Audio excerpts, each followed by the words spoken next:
मुख्यमंत्री जी को बहुत बहुत धन्यवाद, भर्ती बोर्ड को बहुत बहुत धन्यवाद, जो हम जैसे लाखों विद्यार्थियों का समर्थन दिया और हमारे समर्थन पर योगी जी से बहुत ज्यादा भरोसा था और उस भरोसे को कायम रखा योगी जी ने। हम बहुत धन्यवाद देना चाहेंगे।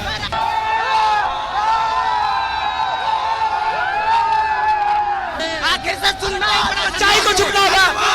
सच जीत गया, सच जीत गया। सत्य को झुकना होगा, सत्य को झुकना होगा। आखिर सुनना ही पड़ा सरकार को, आखिर से सुनना ही पड़ा। ये छात्रों की जीत है, ये नकल माफियाओं के खिलाफ, भ्रष्टाचारियों के खिलाफ सरकार का एक बहुत अच्छा फैसला है। सत्य की हमेशा जीत होती है। नौकरी मिल गई है। I salute to our government कि उन्होंने इस तरह का डिसीजन लिया है कि नकल माफिया, भ्रष्टाचारी और इस तरह की जो है ना लाखों बच्चों के भविष्य के साथ खिलवाड़ करने वाले, ठीक है, एक तरह से दैत्य राक्षस, ठीक है, उनकी नाक में नकील कर दिया।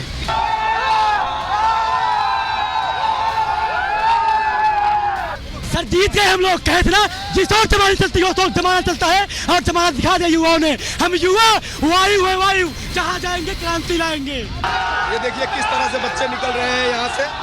ये अभ्यर्थी है, ये पुलिस के अभ्यर्थी है। बहुत बहुत धन्यवाद बोलेंगे मुख्यमंत्री जी को। हाँ, लेकिन एक रिक्वेस्ट है, अब की बार जब दोबारा एग्जाम हो तो नकल ना हो, धांधली ना हो, लीक ना हो, क्योंकि हम लोग बहुत परेशान हो चुके हैं इस धांधली। सर इस समय छात्रों की बहुत बड़ी जीत हुई है और माननीय मुख्यमंत्री जी के संज्ञान में जो बात आई है, उन्होंने एक कठोर निर्णय लिया है कि 6 महीने के अंदर फिर से एग्जाम कंडक्ट करवाया जाएगा और लड़कियों के भविष्य के साथ कोई खिलवाड़ नहीं होगा। सर इसमें बहुत से मिडिल क्लास के लोग बैठते थे और कहीं ना कहीं उनकी ये जीत हुई है। सर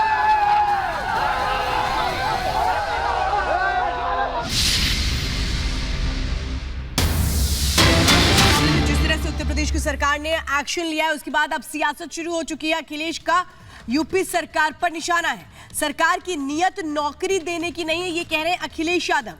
पेपर लीक के दोषियों पर कार्रवाई करे सरकार, ये कहा जा रहा है अखिलेश यादव की ओर से। तो बड़ी खबर है ये, जहां पे एक तरीके से सरकार ने जब बड़ा एक्शन लिया, इसके बाद से अखिलेश यादव एक्टिव हो गया। अखिलेश यादव ने कहा है कि दरअसल सरकार की नियत ही नहीं है नौकरी देने की। इसके साथ साथ अखिलेश यादव ने यह भी कहा है कि पेपर लीक मामले को लेकर सरकार कार्रवाई करे। हालांकि पहले ऐलान कर दिया जा चुका है कि इस पूरे मामले को लेकर एसटीएफ जांच करेगी। सरकार की अगर नीयत साफ होती तो जिस समय पहला पेपर लीक हुआ था उसी समय सरकार सख्ती से कार्रवाई करती और उसका परिणाम ये होता कि किसी भी परीक्षा का पेपर लीक नहीं होता। और आज केवल पुलिस भर्ती के पेपर लीक के आरोप नहीं हैं, बल्कि ARO की जो भर्ती हुई उसमें भी बड़े पैमाने पे छात्र नौजवान धरना दे करके बैठे हैं लोक सेवा आयोग के सामने।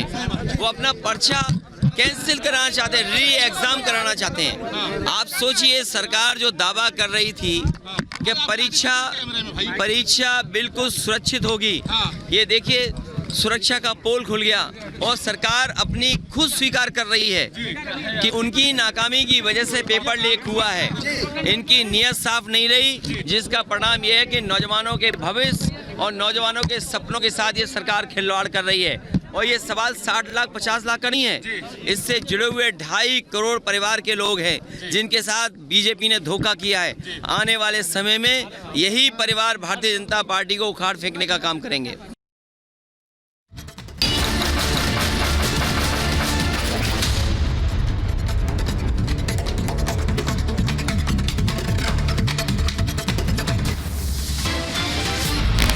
पीड़ितों से मिलने संदेश खाली पहुंचा टीएमसी का डेलीगेशन। सुजीत बोस, पार्थ भौमिक और सुकुमार महतो प्रतिनिधि मंडल में शामिल। संदेश खाली में 144 लगने के बावजूद सभा का आयोजन किया गया। 250 से ज्यादा लोग सभा में मौजूद रहे। एनएचआरसी की टीम एक बार फिर संदेश खाली पहुंची, पीड़ित महिलाओं से बातचीत की। कल भी संदेश खाली गई थी राष्ट्रीय मानवाधिकार आयोग की टीम। पश्चिम बंगाल में ईडी का ताबड़तोड़ एक्शन जारी। टीएमसी नेता शाहजहां शेख के करीबियों के खिलाफ रेड लगातार जारी। आप और कांग्रेस के गठबंधन पर बोली केंद्रीय मंत्री मीनाक्षी लेखी, कहा आज दोनों भ्रष्ट पार्टी एक साथ। कांग्रेस ने ही इस पार्टी को खड़ा किया था और इस झाड़ू को जो थामने वाला हाथ था वही हाथ था।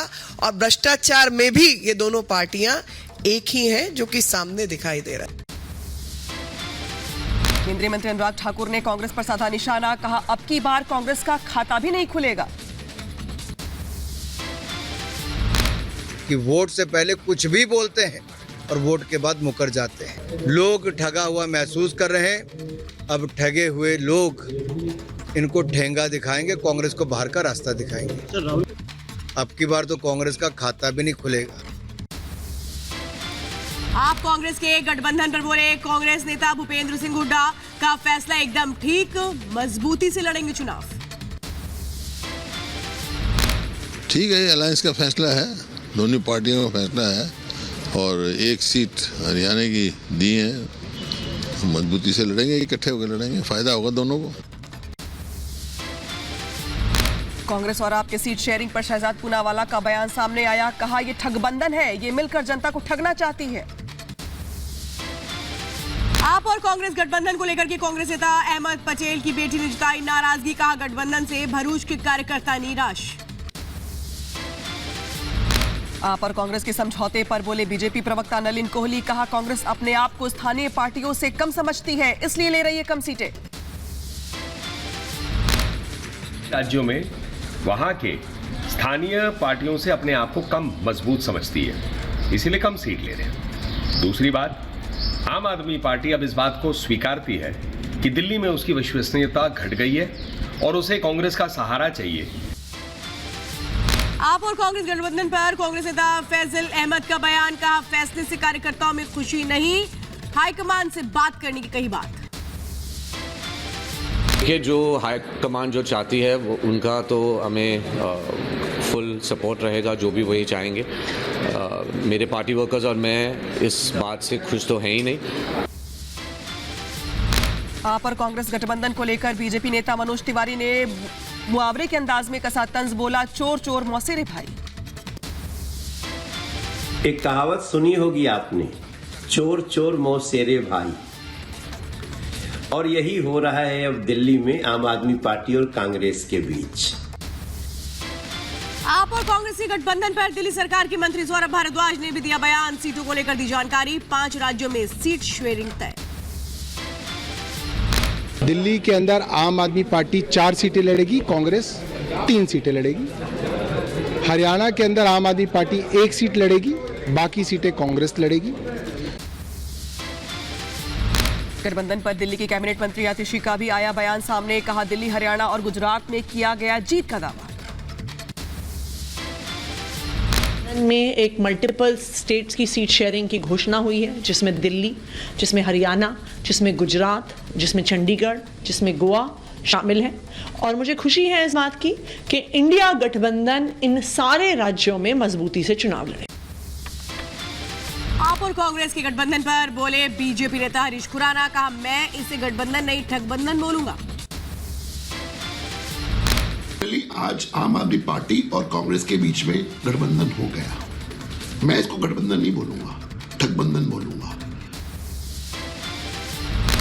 आप और कांग्रेस के बीच गठबंधन तय, दिल्ली में 4 सीटों पर लड़ेगी आम आदमी पार्टी, 3 सीटों पर लड़ेगी कांग्रेस।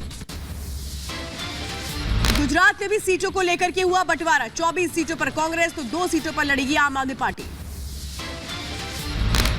पंजाब में दोनों पार्टियों के बीच नहीं हुआ गठबंधन, दोनों पार्टियां अलग अलग लड़ेंगी चुनाव।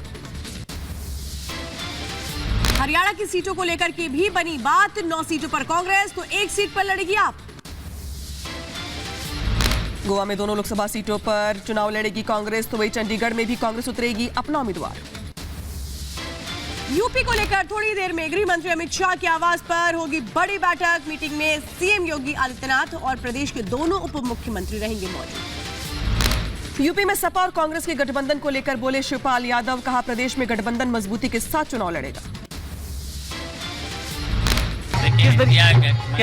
मजबूती के साथ और मजबूती के साथ गठबंधन हो गया है। ममता बनर्जी पर अधीर रंजन का हमला, का गठबंधन नहीं चाहती ममता, हम लेफ्ट के साथ बंगाल में लड़ेंगे चुनाव, सीपीएम नेताओं के साथ मैंने की बैठक। उनकी पार्टी के सुप्रीमो ममता बनर्जी बहुत पहले कह चुकी है, लेकिन फिर भी ये दुविधा में है, क्या करें। हम इंडिया गठबंधन छोड़ के अकेले चुनाव में उतरे तो बंगाल की अल्पसंख्यकों ने हमारे खिलाफ वोट डालेंगे।